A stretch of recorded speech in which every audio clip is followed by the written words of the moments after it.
Hi, Waypoint friends. This week for Read and Reflect, we're looking at Matthew chapter 17, verses 14 to 20, and we're especially going to focus on verse 20. And I'm reading from the New Living Translation. At the foot of the mountain, a large crowd was waiting for them. A man came and knelt before Jesus and said, "Lord, have mercy on my son. He has seizures and suffers terribly. He often falls into the fire or into the water. So I brought him to your disciples, but they couldn't heal him." Jesus said, "You faithless and corrupt people, how long must I be with you? How long must I put up with you? Bring the boy here to me." Then Jesus rebuked the demon in the boy, and it left him. From that moment on, the boy was well. Afterward, the disciples asked Jesus privately, "Why couldn't we cast out that demon?" "You don't have enough faith," Jesus told them. "I tell you the truth, if you had faith even as small as a mustard seed, you could say to this mountain, 'Move from here to there,' and it would move. Nothing would be impossible." So the backstory of this verse is that Jesus has been up on a mountain with Peter, James, and John. He had taken them with him. And while they were up on the mountain, Jesus was revealed in the fullness of the glory that he had previous to the world, and his clothes became whiter than anybody could make them with, by cleaning them, and he was this glowing presence in their midst. So coming back from that powerful experience, Jesus and his disciples come down to the bottom of the mountain, and they encounter this man and his son, and there's a crowd around them trying to, all talk to the disciples at one time. And the man confronts Jesus and begs him to heal. And then we have what sounds like almost an outburst of chastisement by Jesus. I've always wondered, who was he talking to? Was he talking to the man, the father? Was he talking to his disciples? Was he talking to the crowd? The text just doesn't explain that to us. And I got to tell you, there's a lot about this passage that I'm not sure I completely understand. After looking at it many, many times over the years, I keep coming back to it, and I look, and it always seems like I learned something new out of it. But after Jesus heals the boy with just a simple command, and the demon leaves, and the boy is completely healed, and after the man leaves and goes back and the crowd melts away, the disciples asked Jesus, why couldn't we heal him? And the context of that is that earlier in what we call chapter 10, Jesus was preparing to send his disciples out to preach in towns and cities and to do ministry like they had seen him do. And he specifically gave them authority to heal diseases and to cast out demons. And in the other accounts of that, not Matthew's, we see them coming back and reporting to Jesus all the things that they had done. But on this occasion, they were not able to cast the demon out. And so they're asking Jesus, why weren't we able to do this? And Jesus says, well, you don't have enough faith.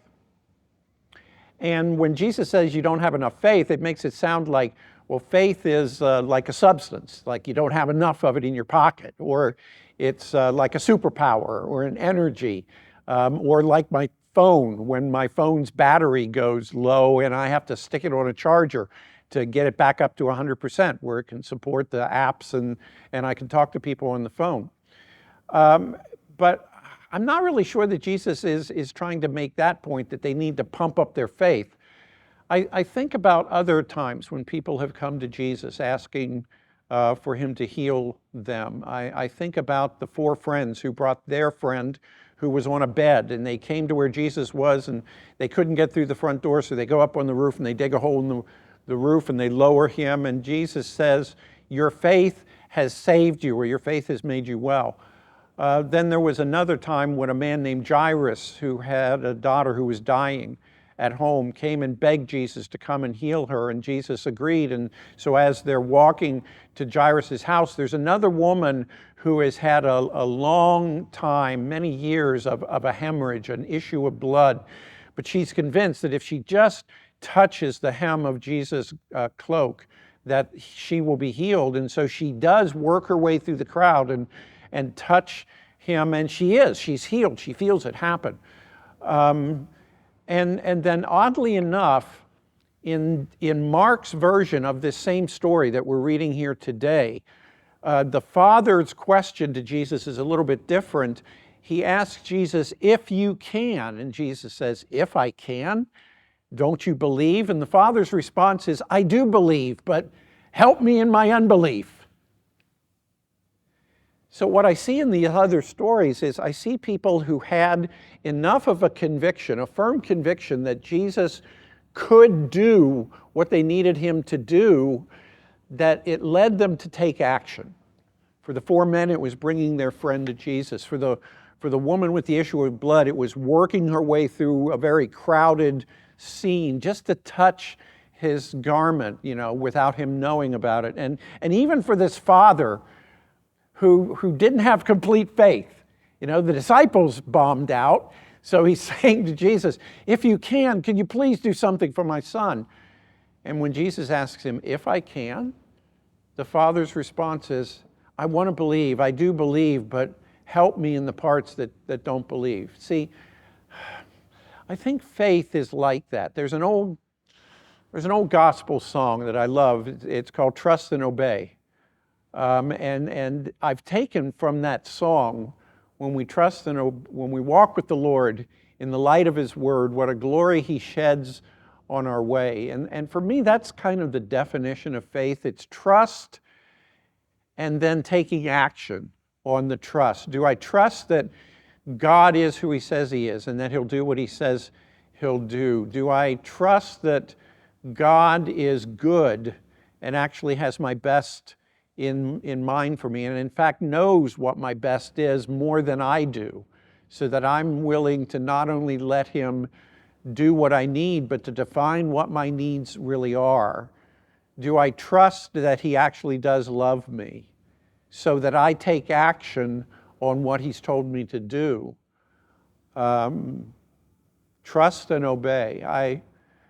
I had somebody ask me, not too long ago, we were studying some of the stories of miracles that take place in the New Testament. And I had somebody ask me, why don't we see more miracles today? Maybe we're not convinced that God can do what he says he'll do. Maybe we're not convinced that God is really good. Maybe we're not convinced that God knows best what we actually need, and that sometimes when we want things that we say we need, God knows that's not really what we need after all. Maybe it's a faith that trusts God to define all of those things, and that if we're absolutely convinced, we come to God and say, you tell me what I need. You provide what I need today. Give us this day our daily bread. And we take action in loving obedience and trust to move on the things that God says that we need to move on in life in order to draw closer to him.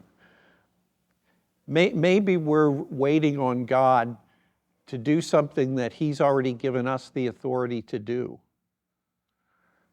There's a lot of depth in this story. There's a lot of ways we could parse it out and wrestle with it. But I hope that this week you'll think about, and you'll ask God about the things that you need, the things that you've been wrestling with, and ask him, where would you take this? Where would you go with this? And whatever direction that is, I'm going to trust you, and I'm going to follow through on what you tell me to do. If we have that kind of faith that Jesus said would only be the size of a mustard seed, we don't need a whole lot of faith. But if we would live our lives in that kind of mode, I wonder how many mountains we'd move. Have a great week.